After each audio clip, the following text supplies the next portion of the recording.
everything, but you know. It's that big rush, man. You lose any more weight this week? Well, I was holding on to 5 pounds of water, I think, from Thanksgiving. Yeah, that can happen for sure.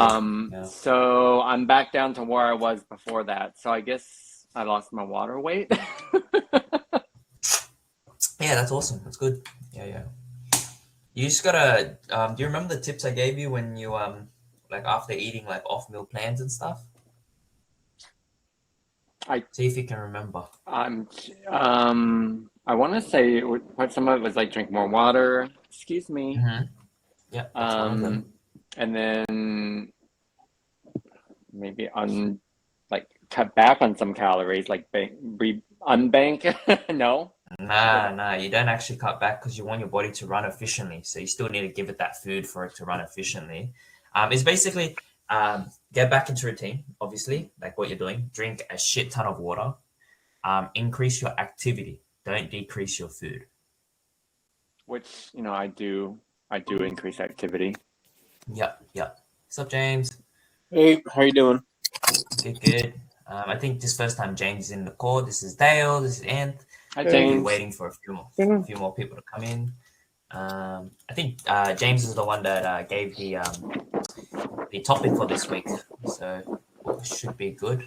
But yeah, so get back into the water intake, and then if possible as well, I would recommend increasing a little bit of salt as well. That can help as well, just for absorption of water. And then you should be good after that. You can as well. I don't 100% recommend it. You can switch up to get rid of water quicker, lowering your carbs but increasing like your proteins. You say get rid of water quicker. Do you mean like take it out or? Dude, stop. The question was like Dale was holding on to water weight from Thanksgiving, and I was just like saying like kind of like the steps to do after like off meal eating and stuff like that, how to get yourself back into like I guess the position you were prior. I'll see if I can find the list and I'll resend it in the group call for everyone. Where was it? I think it was maybe 2 or 3 weeks ago, or 2 or 3 calls ago. Yeah, 100%. Actually, I probably have it in my notes here. I could probably look through. What's going on, Noah? What's going on, Omar, man? Nice to meet you.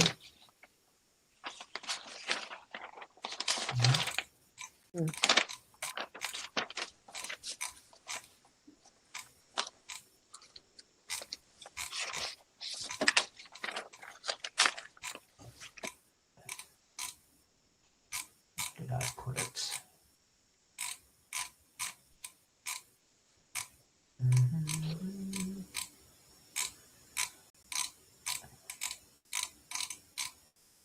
Not even sure where I put it. It might be in the slides as well.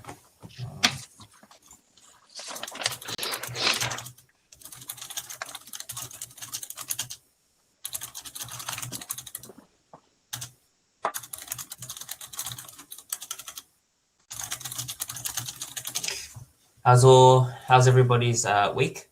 Well, the new guys, welcome to the call. If you guys want to introduce yourselves, you can, no problem. Let me see. So basically, you know what? I'll write a list. After off-plan eating, do not restrict food. Increase water intake.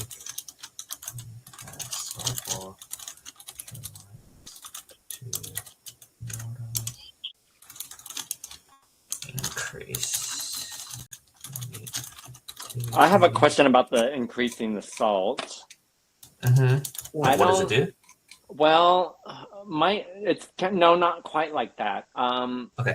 I don't salt my food that much, and when I cook, I don't put a ton of salt in it. So I feel like eating something out of the norm, like a Thanksgiving meal, there's more salt and all of that I'm already intaking, which is is that probably why I'm holding on to water too, on top of all the different carbs and things that I'm not doing. So would increasing more salt make it worse in that case? Well, the reason why you do the salt, and it sounds counterintuitive, is that it helps your body balance the fluid levels that you took in. Mm-hmm. Right. So I don't know. Your case could be a certain case depending on the individual, but ideally, when you say you don't track your salt or you don't have a lot of salt, fair enough, but it should be sodium that you're looking at. Salt is just a type of sodium, so like you might be having sauces and stuff that are actually high in sodium too. You kind of want to check that. Yeah. But ideally, look, the salt trick, what is neat? So that's non-exercise activity thermogenesis. I sent an image like last week. I don't think you're in the call, Rich, but I'll resend it.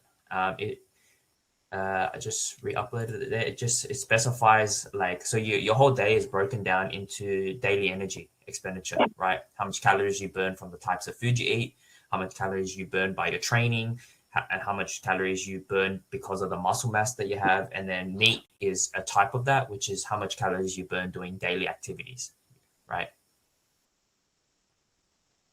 Does that make sense, Rich? Sweet. Mm-hmm. You also look leaner, man. I don't know if you've lost more weight or anything. You look leaner. See it in your face. Right. Yeah. I started out this program at 239. I'm down to 210. Mm-hmm. Oh shit! Nice, man. And you have it. Yeah, nice, dude. Yeah. I can definitely see it in your face. So that's cool. Cool. We'll give it maybe 5 more minutes. Rich, sorry, Dale. Any other questions? I know you have a short period. I'll answer all your stuff first before. No, I went back and watched what I missed last week. It was all very interesting. Oh, okay, nice. And if I miss, I always try to come back and get it. Yeah, nice. A few guys liked the topics that we went through, the protein stuff, which was cool. All right.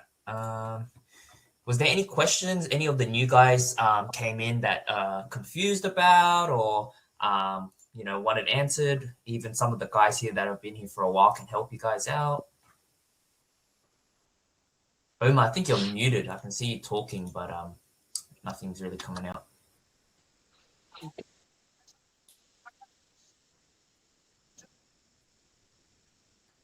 I guess. Oh, there you go. Oh. Go for it, Omar, man. Yeah. Oh, okay. I was going to say, when it comes to salt intake, I guess, is sea salt better than like table salt, or like what would be the best salts to like? For me, I've never been a massive, never really concerned me. But if you're looking at the data, it's like Himalayan pink salt is usually going to be the best one for you.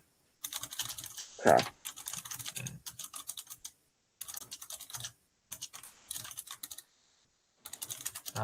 What was it? Sorry. Omar, you said did you have a question? I saw you talking. Yeah. So for me, it's like lack of energy because I work 12-hour shifts, so I work night shift, and so there's days that like one day I have like full energy, but then the following day like I have good energy half the day, but then out of nowhere like my energy just drains out of nowhere. Yeah, so you're having like crashes in energy, right? Yeah, like just out of nowhere. So. Did you just recently start the program, right? Yeah. Okay, how many days have you done? This is actually only the first week so far. So like okay, yes. 3 days or almost 4 days. Okay. Yeah. So just take note on it, but okay. It sounds like what you're going through is just it's a lack of systems and structure. So the types of food that you eat and the timings of those foods, as well as your sleep, that's going to dictate how much energy you have throughout the day. Okay. So a lot of the guys, when they started, I say this to all of the guys, about 90% of people are skipping breakfast, and then they wonder why they have like a 1 o'clock or noon slump. It's all an energy balance, right? Okay. So also for yourself, you know, you're doing night shifts and stuff. It's not normal for you to be sleeping those late hours, right? Yeah. So we spoke about this in one of the other group calls. So if you're someone that does a lot of night shifts, you need to supplement a few vitamins and minerals that you're missing out on, right? Okay. Like, so for example, like vitamin D, you know, fish oil, all of those things that are going to help you because you're missing out on it when you're sleeping. Okay. Or working, sorry, in your case. But yeah, just give it a few days. Allow your body to take in the new nutrition that you're getting in, and just take note and see how you feel. Generally, it will only take a few days on a proper structured diet for you to see a pretty difference in efficiency of energy. Okay. Sounds good. Okay. Yeah. That's not unheard of. You know, usually when people are just eating off whatever, energy is not going to be good. Okay. Okay. To answer your other question, Anthony, so yeah, they don't really, I just looked it up. They don't really say there is like a certain salt that's like real good. I'm guessing the more natural you can go, the better. Okay. Yeah, but in terms of sodium intake, you want to stay anywhere from like 1,500 to 2,000 per day Oh, okay. of sodium. So give or take, they're saying that around 4-ish grams to 5 grams of salting.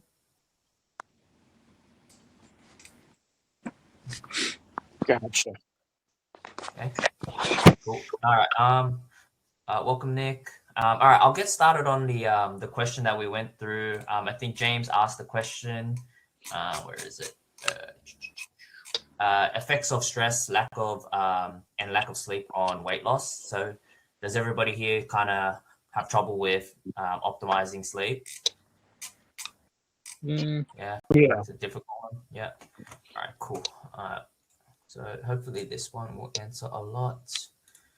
So this one will probably be leading on with the other one that we had last time, which was how do we optimize sleep for gains?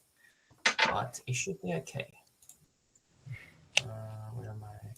I need that information. I actually have like really bad sleep patterns.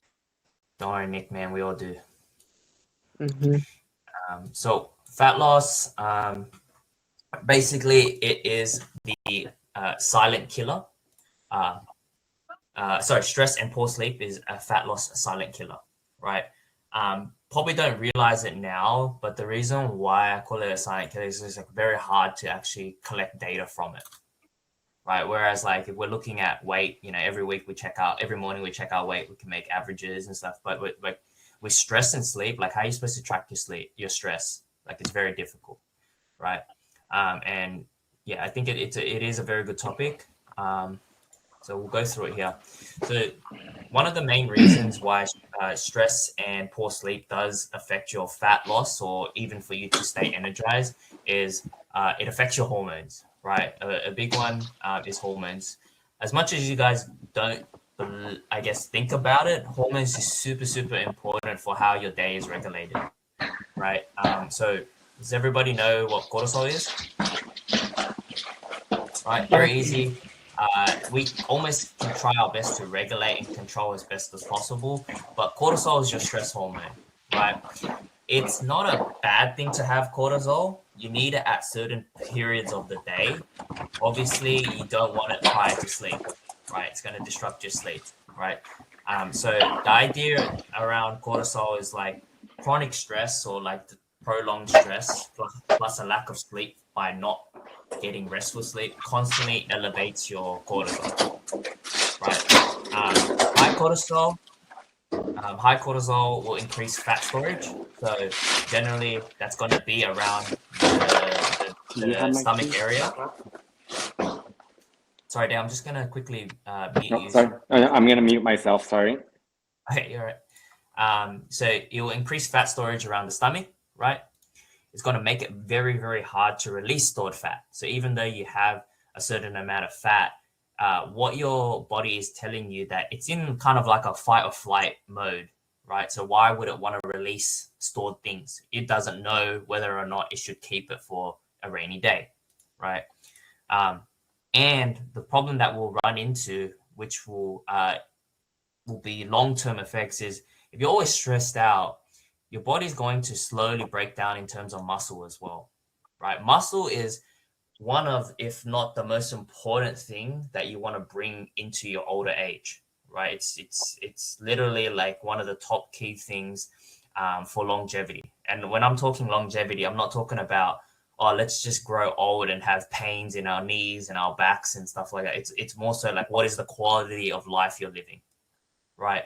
Like, I would like to live at a decent age but be healthy, instead of a very, very long age but always be in pain, right? So we're talking not just longevity of length, like longevity of quality of life, right? And obviously the whole trick around this is that we're trying to make food work for us, right, instead of the other way around. So we don't want to slow down the metabolism. We want to allow it to be always burning, right? So that's the stress hormone side. And then, has anybody heard of ghrelin and leptin? No. Yeah, Taylor was actually teaching me about ghrelin recently because I have a bad Okay. sleep thing. Yeah, so it's really good. Yeah, cool. Do you want to explain what she told you?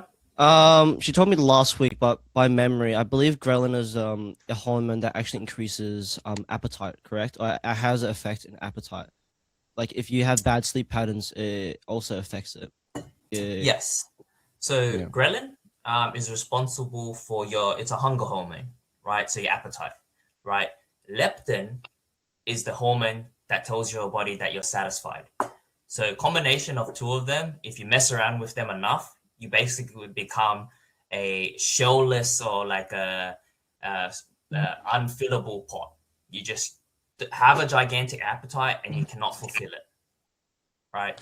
So these two hormones, with poor sleep, ghrelin, you're going to be always hungry, right? You're going to always be hungry. And with leptin, you're never going to be full. Like, you'll always feel like you're not full, you can keep eating, right? So the result, you feel hungrier, you're less satisfied, you crave junk food, even if you're hitting all the same calories, right? And the reason why this is, I guess, a topic is you're basically making this whole process harder and harder, because we all know, like, being in a deficit, it's already restrictive, right? That's what a deficit is, right? But why make it even harder on yourself, right? Not only are you, I guess, making it harder by, all of these hormones in flux, but if you're already hungry, your ghrelin is even higher. It's going to make you even more hungry. You're just fighting more demons, basically, right? And I spoke about this last call as well, but when all of these things are in flux, right, what happens? Your body tries to seek happiness, right? Your body's going to try to seek something that's going to make you feel good, a dopamine hit, right? And the easiest way for your body to get a dopamine hit is to eat something processed or something sweet or something hot, like, I guess, not good for you, right? Because there's an immediate response when you eat it. Like when you eat a piece of chocolate or you eat something that you really like, you immediately feel better. But the problem is, I call it like a false facade, right? You might eat that piece of chocolate, but guess what? You feel like shit after. But in that moment that you have it, it feels awesome.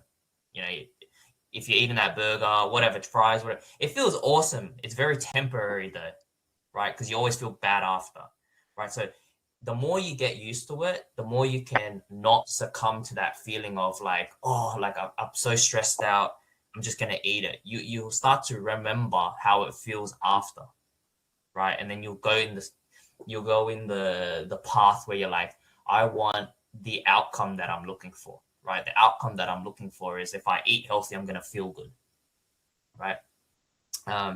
Does that all make sense in terms of the hormones? I know it's a lot to take in if you've never, but these things do affect you. They're just almost hidden for now, right? Mm-hmm. And it leads to the next slide, which is more cravings equals more testing of your willpower, right?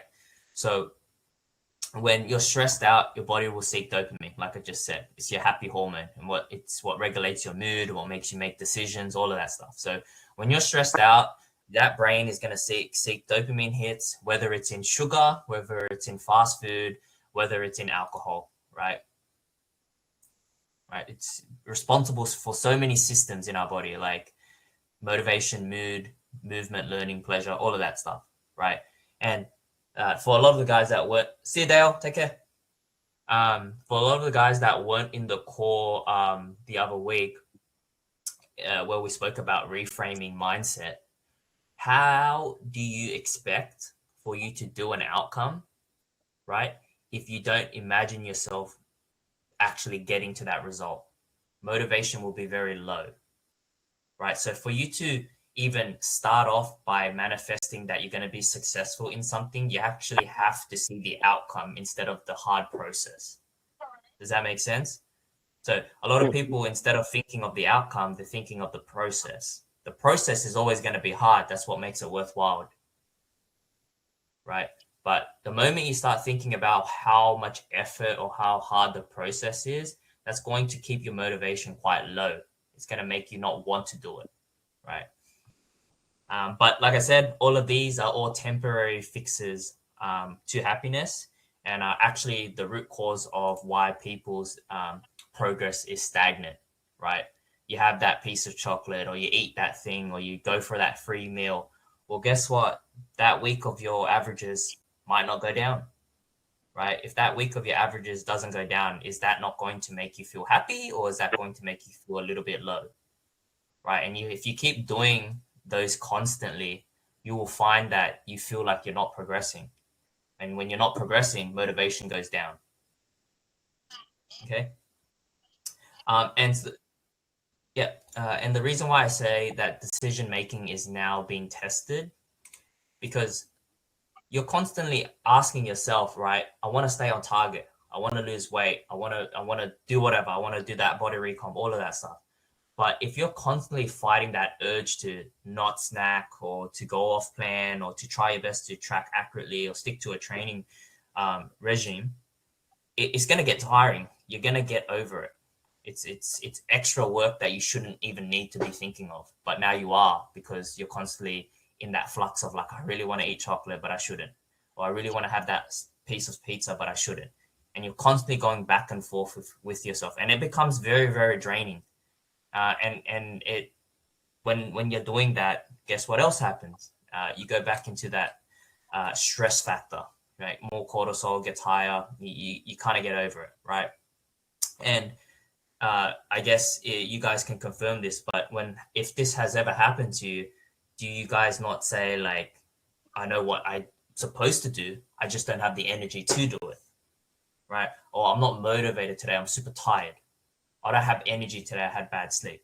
Like, these are all very, very, very common things that people are saying, and they don't realize why it's happening, right? It's like a domino effect. Like, if one thing happens, you'll find that all of these other things happen. So one thing for you, Omar, that's why I was saying, like, you want to kind of stick to the plan and give yourself that constant consistency so your body can adapt, right? Uh-huh. Those energy crashes that you're getting, fingers crossed you don't get them anymore when you're on a proper structure. Yeah, sweet. Yeah. So yeah, these are all developments from being stressed and having bad sleep. Everything is connected, right? It all starts with your sleep, right? And then how does, I guess, affect your fat loss? So even if you are on a perfect deficit, right? You're tracking everything, you're putting everything in, right?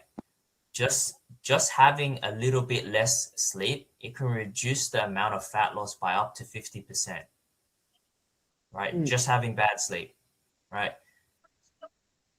Like I said before, your body will start going and targeting muscle instead of fat. Your metabolism slows down, metabolic rate, right? So your body kind of goes into this redcon, one where it's like, I'm under threat, right? If I'm under threat, what I should be conserving energy. I shouldn't be using it, right? But we're trying to switch that off. We're trying to be like, all of that food that we're giving you, it's good food. We should be breaking it down. We should be using it, right?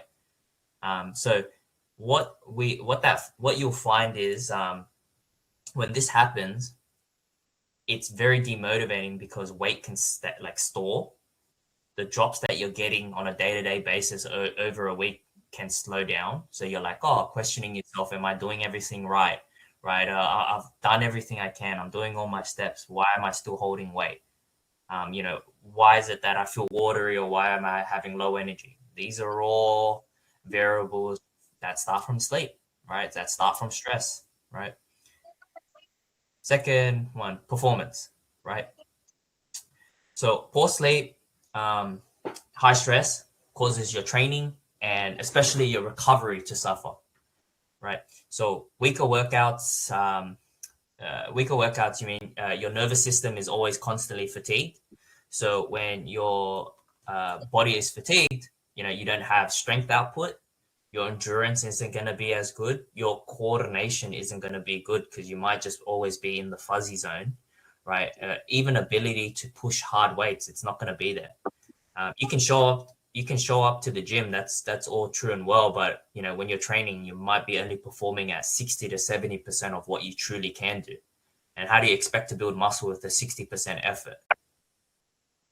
It's just not going to happen, right? And then you've got lowering of motivation. Like stress drains you. You're constantly fighting the urge, your dopamine, you're mentally fatigued. And what this is going to do is when you're even in the gym, guess what you're doing? You're procrastinating your workouts. Like you're probably sitting there on your phone, watching a TikTok, watching a YouTube video because you don't want to be there, right? Feeling flat, you can't get a pump, unmotivated, right? Struggles for you to be consistent. So this isn't like a laziness by any chance. It's just how you're optimizing your stress, right? What you're doing. You're doing this to yourself, right? This isn't something where it's like it's in our DNA for us to feel like that, right? And then we got slowing muscle recovery. We all know that bad sleep, you're not going to be able to recover, right? More soreness, longer recovery times, less muscle built from each session, even harder times progressing week to week. And then the last point would be the risk of injury is going to be higher, right? Because you're not recovered, your muscles are tighter. Your movement quality drops because you're not focused. Reaction time is slow, and you're going to fatigue much faster set by set, right? This is why people with really bad sleep or even recovery in general, they tend to strain their joints a lot or have a lot of pains, right? So I guess the crux of it is you get fewer calories burnt because you're not training as hard, less muscle retained because your recovery sucks, and your composition over time is going to be bad because your body might be digging into that muscle store, right? So stress, poor sleep, still another massive hit to the performance, right?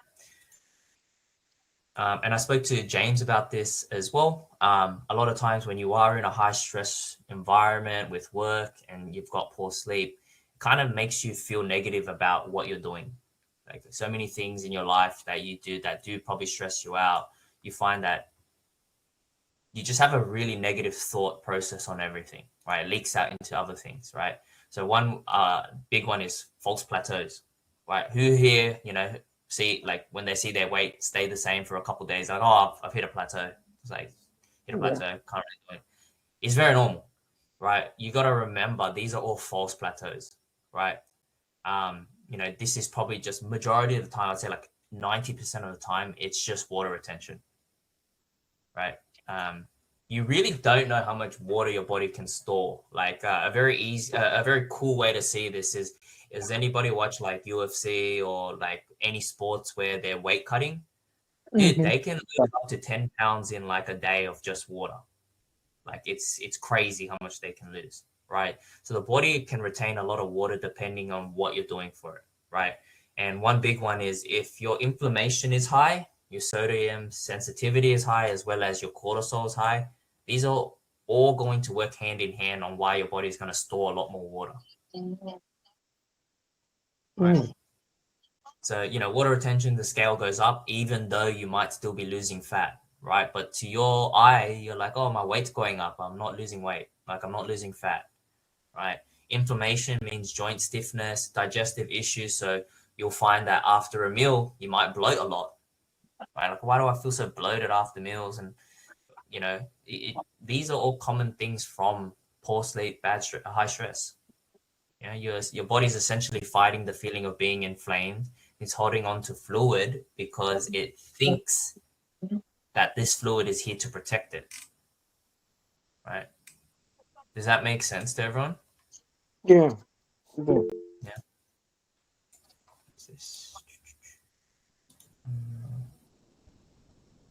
Okay, cool. And then I guess, why should we care, right? So if those slides that I went through, you're like, oh, whatever, like, why does that matter? Or why would that affect me? So we're just making the process harder. You know what I mean? Like, I've dieted like all my life, all my career. Like, you don't want to make it any longer than it is, and you don't want to make it any harder than it is. Like, the crux of it is, for you to lose weight, you need to be eating less than you expend. Like, it's like, I don't want to make it sound pretty and nice, but it fucking sucks in a way. It's like you're under eating, right? So why make it harder? So putting yourself in that combo of, poor sleep, high stress situations, you're constantly putting yourself in this survival state, not a fat loss state, right? And how does this affect you? Well, there's so much physiological risk with this, right? So when stress is high, sleep is low, hormones shift, survival mode, right? This makes fat loss much harder. That increased belly fat storage. My friends, dude, invite your friends into our tell them off.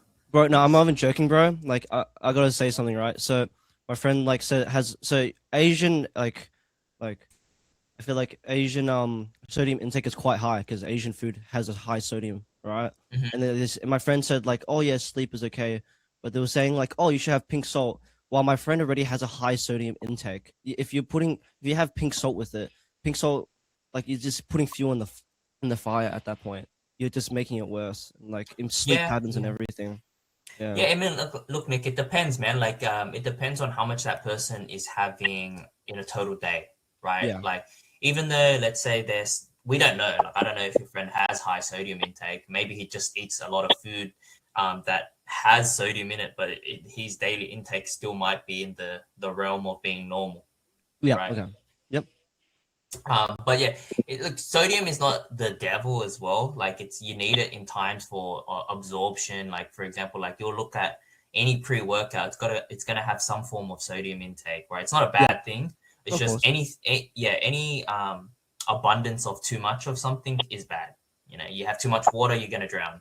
You have too much sugar, you become diabetic. Like, it's not a bad thing. But obviously, for what we're trying to do, it's not going to work hand in hand if you're already high cortisol, low sleep. Yeah. Yeah. Exactly. Yeah. Yeah. So yeah, high cortisol, that's going to be bad. And then you have muscle breakdown, slower.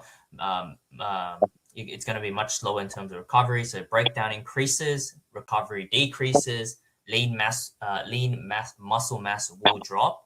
And like I said, you want to retain as much muscle as possible, right? Not only is this like a good thing in terms of your old age, but muscle in general, that's going to relate to how much basal metabolic rate you're running, right? So how much calories you can afford to eat in a day, right? So the more muscle you have, the more calories you can consume without getting fat, right? So generally, when we're doing a deficit or anything, your main goal is to build muscle. Like, you want to build muscle. Like, it's going to allow you to eat more food without gaining more weight, right? Second one is, if this keeps happening, like, what you'll find is your body's going to be much more resistant to insulin. So what that means is, easier fat gain, harder fat loss.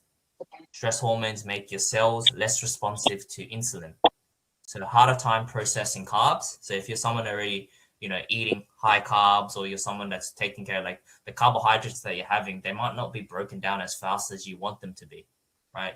So even higher blood sugar swings, so you're craving more sugar, and then a lot more times those carbohydrates are going to be sat there and then stored as fat. Okay. Inflammation, like I said, joint pain, You know, who here, you know, after they eat a really bad meal, they find that their face is a bit more bloated, they're more puffy. You know, these happen, man. You know, it's just your body's much more slower in breaking down.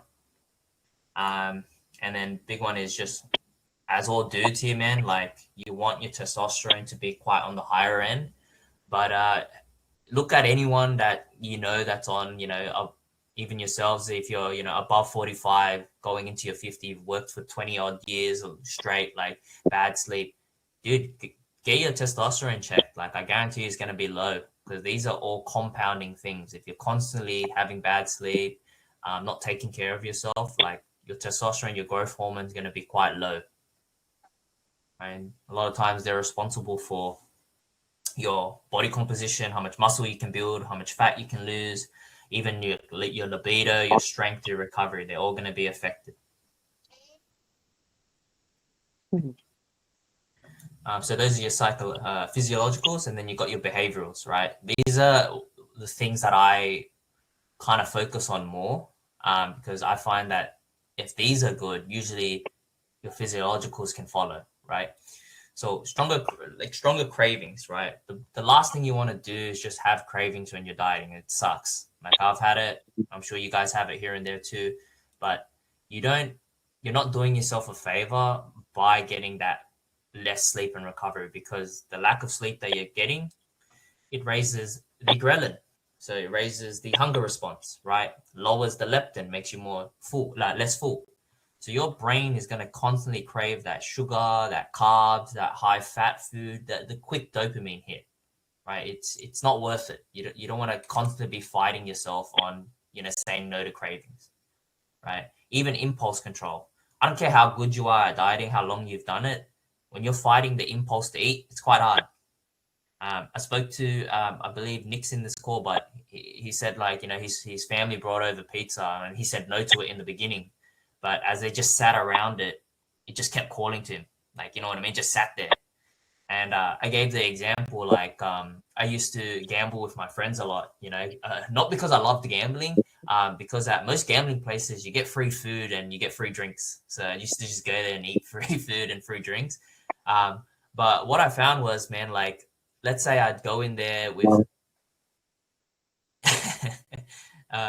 I go to like those places and like I'll say like, oh, I'm only gonna put like $100 in. If I lose the $100, like that's it. I won't gamble anymore, right? Most of the time, yeah, I had two options. I lose the $100 and I sit there. My friends are still gambling, and you know what happens? My impulse makes me want to gamble more because I'm just sitting there. I'm in an environment where I'm just sitting there, right? The other path is, let's say I put in $100 and I make money. I go, cool. I'll just keep playing until I, until my friends finish. You end up losing all that money.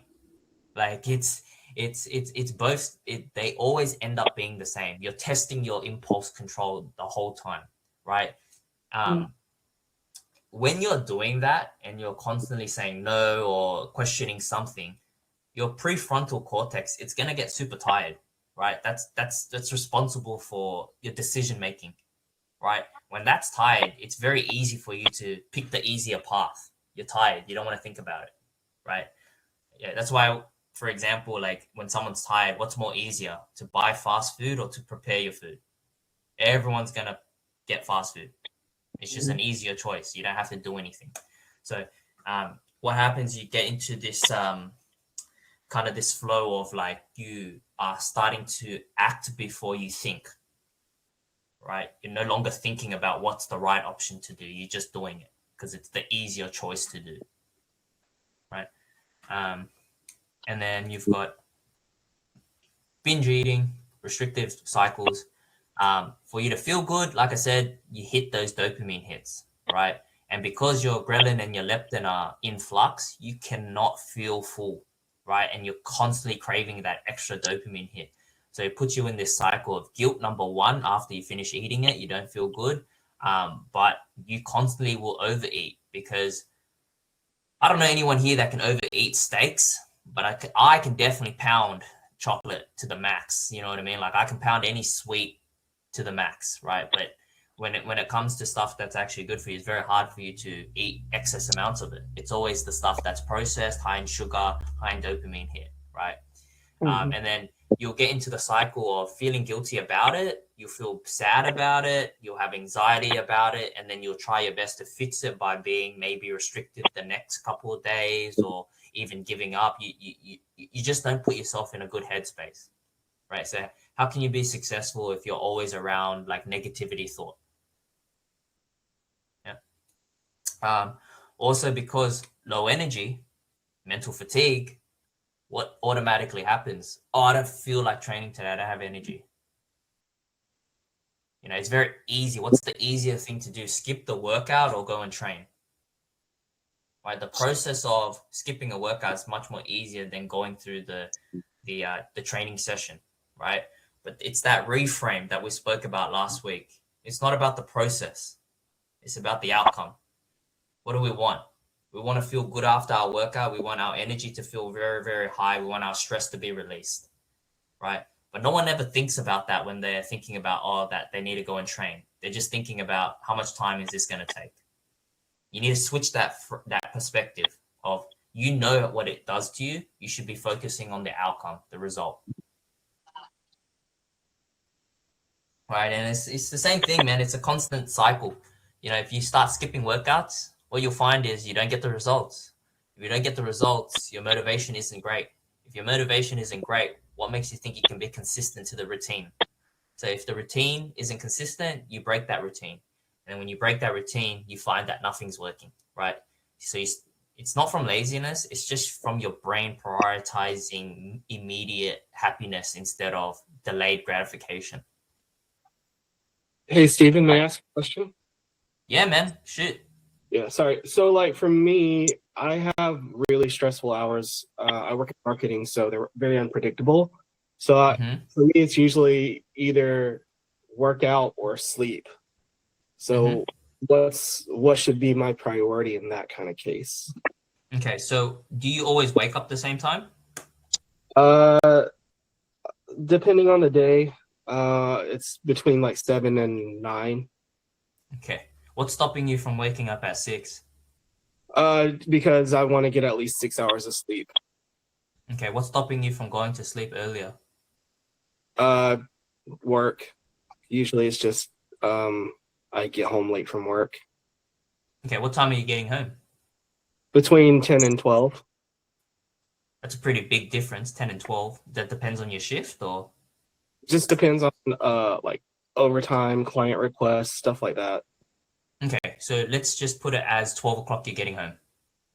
Right, you're getting up at 7? Mm-hmm. So if you're going to sleep at, if you're going to sleep at 12, waking up at 6 means that you're getting 6 hours of sleep. Okay. Okay, so I don't think your problem is to do with like training versus sleep. I just don't think you've optimized your day completely yet. Right, I don't know if you're in the call, but for example, what happens when you get home? Do you know how long your nightly routine is?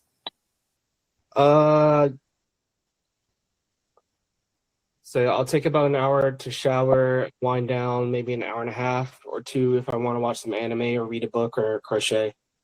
Okay, so this was one of the topics. So a lot of times when people get home, they think it's their time to decompress because you've been working all day, right? It's actually a very negative thought process, because what happens is it actually stains you for the next day, right? So you think that getting home, doing all of the, watching YouTube, whatever, doom scrolling, because it's your time, it's your free time. But what you'll find is the more you use your phone at night, the more harder it is for you to sleep. You're basically telling your receptors, the stuff that produces melatonin, that it's daytime. You're looking at a screen, right? I need to be awake. I need to watch stuff, right? So that's already affecting your sleep already. Even if you were to get 6-7 hours of sleep, what makes you think that sleep's going to be quality? Right? So I think I'll resend it, but if you don't know your nightly routines, that should be your number one thing that you start looking at. We all have nightly routines. We probably don't realize that, but we always do the same thing before we sleep. Right? Whether it's chucking a shit, going to shower, like it's always the same thing. Right? What you need to do, Tommy, is actually time yourself in all of these activities, right? So the example that I used last time was, let's say my nightly routine, it takes 40 minutes, right? Okay, cool. I know that brushing my teeth takes me 2 minutes, right? And I've timed that, it's 2 minutes. All right. I know that my shower takes me 5 minutes. It's all timed, right? You will find that what this teaches you is all of the miscellaneous stuff that you're doing in between. So, for example, let's say you're brushing your teeth and then you're using your phone, right? What happens if the video you're watching is 4 minutes and you've already stopped brushing your teeth? You're probably going to finish watching that video. Right. Right. So that time that it took you to normally brush your teeth from 2 minutes is now doubled in time to 4 minutes. I know it sounds stupid because it's only 2 minutes, right? But what happens if we doubled all of the timings of the stuff that we do at night? Right. That 40-minute night routine is now 80 minutes. Right. So now you're digging into your sleep even more. Right. And we all know, like, you're watching something or you're watching anime and you pump out an episode and you're like, bro, that episode was good. I might just watch one more. Right. Is doing more negative than you think. Right. So the reframe is actually to create a bedtime routine, get to bed at the time that you set yourself to go to bed. Right. So even if it is that your working hours are all mixed up and messed up, if you set yourself at midnight to sleep, sleep at midnight. That's what it is. Sleep at midnight. Right. Just give yourself that clarity that that's the time you need to sleep, whether you're working overtime or whatever. Like, you need to get to bed by that time, because the least amount of sleep you want is 6 hours. That's the bare minimum that you have to go to sleep by. If you sleep at 12:30, you're not getting 6 hours of sleep. Right. And then what that's going to teach you, if you do it multiple times in a row, is you will actually get to bed earlier. You'll get quality sleep, and you won't feel so tired to wake up in the morning with more energy. Right. So then that workout in the morning, or that whatever you're doing in the morning, is actually going to produce more energy for the rest of the day. Right. So now you're not fighting the thought of, oh, do I train or do I go to sleep? Right. You're basically fighting, I just need to go to sleep. Right. And also what this does teach you as well is when you're waking up earlier, right, let's say you're going to train or whatever, you can watch all of those things that you're supposed to do at night. Why can't you watch anime in the morning? Right. You know, but you don't need to sleep. You're supposed to be awake. Why not? Right. Right. So I would just think about or ask, are you with Coach Taylor? Yes. Yeah, just ask her and give her a rundown of where you can fit it. Because if you're constantly skipping workouts, or because you're tired or fighting between sleep and training, like it's an issue in terms of timing. Right. Because we're not we're not asking you to train for 4 hours. We're asking you to train for 45 to an hour. It's not much of your time. All right. Does that answer your question? Yeah. Yeah. The thing that's rough about it is, like, in the beginning, it's gonna suck because you have to pick, going to sleep earlier and then waking up a little bit tireder because you're trying to teach your body to sleep. But if you do it enough, your body kind of adapts to what you're doing, and you're gonna wake up with energy, with conviction, with the idea of doing something. Yeah. Yeah. Cool. And then what do we got? What was that? Oh, thank you. Nah, you're right, man. No problem. Any other questions before I go to the next one, guys? Everyone No. all good? Yeah, cool. And then obviously emotional eating. The reason why everybody emotionally eats at night is that's when you have time and your thoughts to yourself. So stress will be higher. Food for comfort, very hard to escape. And it's a very quick mood stabilizer, right? Watching stuff, eating, feeling homey. The problem is that it's not normal, right? Yeah, go for it, Nick, man. No problem. See you, bro. It just disrupts your progress massively, and then you kind of go into this downward spiral of, like, not getting results, showing up to your weekly cause, going like, oh, I don't know what happened, but deep down, you know that you're not optimizing yourself. Right? And then like I wanted to add this in. Probably not going to affect anybody like right now, but the long term effects with this, man, is increased type 2 diabetes. Like the moment your body starts becoming really slow in its metabolism and you're not taking care of yourself, type 2 diabetes shoots up very quick, man. Like pre-diabetes, no joke, man. But the problem, like the thing with pre-diabetes is like it's controllable, it's reversible. These are all lifestyle factors that are making you hit these, right? So high blood pressure, also controllable. You don't need to take medication for it, right? Anxiety and depression. You know how you fix a lot of those? By actually having systems in place, by going to train, by seeking out ways to release that stress, right? Burnout, chronic fatigue, basically what Omar's talking about. You've probably been working like that for a very long time. You're feeling it, right? Combination, hormonal dysfunction. It probably is not affecting you immediately right now, but I guarantee you down the line you're gonna feel a lot of these, and then you're gonna get to a point where you're like, I can no longer fix this. It's too much, or you've gone too past it, right? And the last slide, I guess, man. How do we actually fix it? How do we treat it?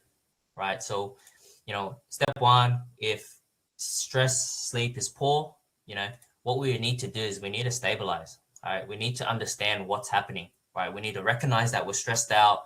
We need to stabilize before we actually keep cutting. Right. So, instead of the reduction of calories that you have, maybe ask your coach, hey, I'm super stressed. Like, I need to reduce that amount of deficit that I'm on. Maybe it's better for me to go on a maintenance until I feel a little bit better. I'm not constantly craving food, right? Seek out something for you to feel better, right? Better results come from recovery than from a harder deficit. So instead of you feeling starved all the time and under more stress, you can kind of figure out, okay, cool, I'm not stressed by the starvation because I'm eating foods, right? It's stress from work, or it's stress from something that's going to have a timeline, right?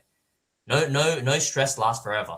Like, unless you're literally not doing anything about it and you're letting it, fair enough, it will last forever. But if you're progressively prioritizing progress with whatever's stressing you out, it shouldn't stress you out for too long. Okay.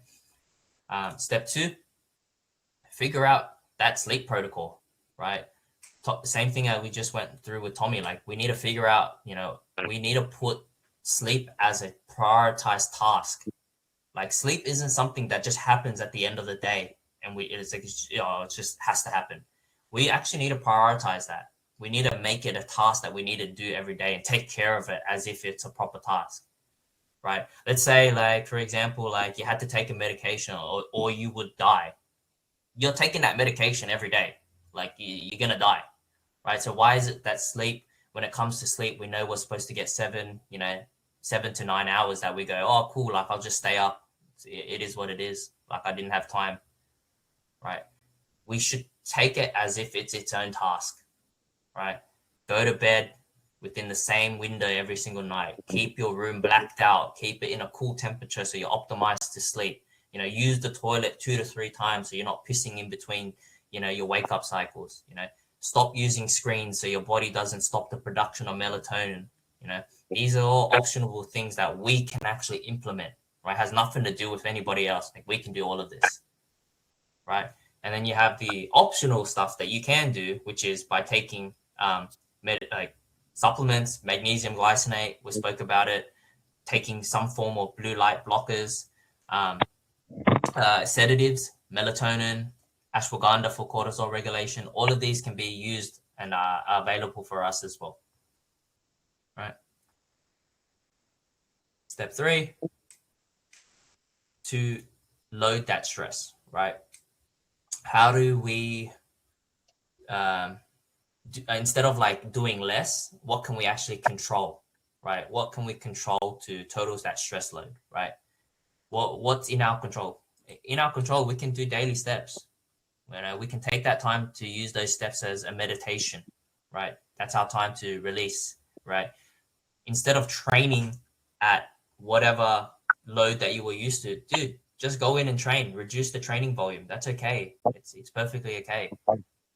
You want to maintain routine. You don't want to just throw everything out the door. If you lose your routine, what makes you think you're going to be successful, It's very, very hard, right? And then if you're stressed out, actually dedicate mental days, right? Actual days where you're resting your mental and your physical, right? Go and get that massage, go and get that deep tissue, go and get whatever, right? There's a few other stuff, but I don't do them specifically myself, but walking outdoors in nature, breath work, or grounding, even take stuff that takes your mind off the stress, either if it's like a TV show or a game, like they're all going to shift you off that focus of negativity for whatever certain period of time that you set for yourself. Okay. We don't want to remove structure. We just want to remove any excess intensity that might be causing us more stress, right? Tick off variables that we know we can do, right? Don't set up targets that we know that we can't attain, right? And then step 4, something you probably need to speak to your coach about is just figure out some adjustments, right? The coaches all know it. We all know that stress exists. We don't live a glamorous life where we're not stressed. Like I'm stressed all the time, but I don't let it affect me that much. Like you want to avoid, right, cutting calories because you're not making the weight loss goals that you're supposed to make every week, right? You don't want to drop your carbs. All good, Rich, man. Thanks for showing up. Thanks, man. You don't want to drop your carbs. You don't want to aggressively fast because you ate bad the day before, right? You just need structure, or you need to change around your schedule to fit what your new schedule is. So if you're someone that's on like shifts where it's like mornings to night, like you can't just replicate what you're doing on a morning shift to your night shift. They need to be 2 different things. They need to be readjusted, right? You need to emphasize adequate carbs so you have energy expenditure, proper meal timing. So even if your shifts are broken up or switching up and down, they need to be timed so you're getting efficient energy throughout the whole day, right? Not giving yourself the excuse of like, I didn't have time to eat, so I'm going to double up all my food at night. Dude, like fair enough, you're going to hit your calories, but what do you need all that energy at night for? You're supposed to go to sleep. Right, you're running on empty all day and then you want to eat all at night. It's not smart, right? The goal is, you want to signal to your body that it's in a safe zone, right? Your nervous system can resume fat loss. You don't want it to always be stressed out, right? And then obviously monitor. Often what I see is once you start fixing your sleep, the stress also comes down. When the stress comes down, the cravings come down. When the cravings come down, water retention comes down, and then fat loss restarts. So that's why I tell a lot of people when they go on holidays, like don't stress about overeating. Just relax, enjoy yourself, tick off a few boxes, hit some steps, do your thing. You'll find that because you're less stressed, your body's not going to want to hold on to the calories that you are consuming anyways.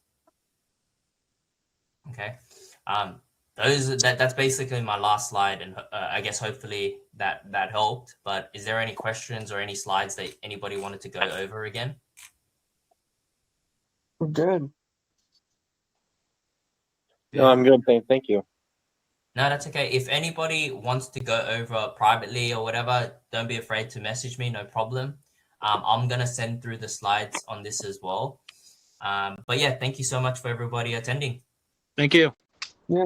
If you guys have any questions for next week, please chuck it in the group call chat, and I'll create a slide for it. Awesome. Thank you. All right. Thank you. Thanks, guys. See you, Coach. Thank you. See you guys.